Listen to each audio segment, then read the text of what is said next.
Téléstar, avez-vous abordé le meilleur pâtissier, les professionnels différemment du concours amateur? Marie Portolano, au début, j'ai fait l'erreur de croire que j'allais avoir la même relation, puisque je m'étais extrêmement bien entendue avec les pâtissiers amateurs de la saison 10 du meilleur pâtissier. Mais j'ai tout de suite compris que ce n'était pas la même ambiance.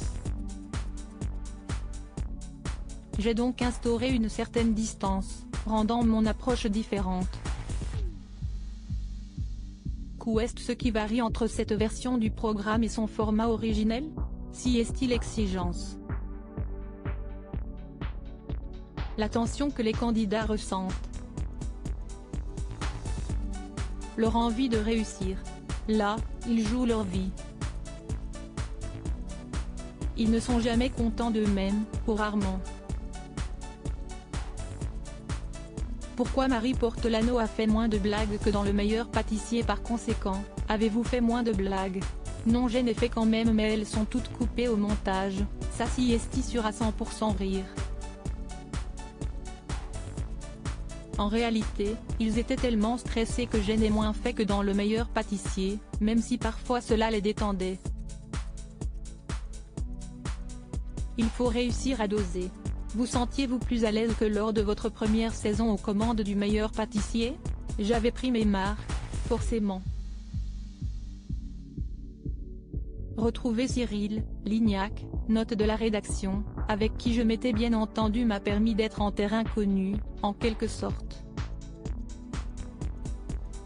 En revanche, cela exige une autre excellence. En rencontrant Pierre Hermé et Christelle Brua, j'ai essayé d'hausser mon niveau. Avez-vous eu des chouchous parmi les candidats du meilleur pâtissier, les professionnels? Oui, j'avais des préférés, mais je ne vous dirai pas si c'est eux qui ont gagné. Rire. Marie Portolano goûte-t-elle au gâteau réalisé par les candidats du meilleur pâtissier, les professionnels? Passer de journaliste de sport à animatrice du meilleur pâtissier, est-ce faire un grand écart? Je considère le concours de pâtissier comme un concours sportif. Si est-il la même chose? Surtout, dans la version professionnelle. Les perdants sont de vrais perdants. Il y a une réelle déception. Ce n'est pas le même sport mais la même manière de travailler. En tout cas, je n'ai jamais fait de sport de ma vie et je ne goûte pas les pâtisseries, comme ça je suis constante dans ma manière de gérer mon travail. Rire. Vous n'avez vraiment goûté aucun dessert au cours de cette édition? J'en ai mangé davantage sur les professionnels que sur les amateurs, mais je fais attention. Et puis, j'ai des goûteurs. Quand j'entendais Pierre, Cyril ou Christelle dire que tel gâteau était délicieux, j'étais obligée d'y goûter.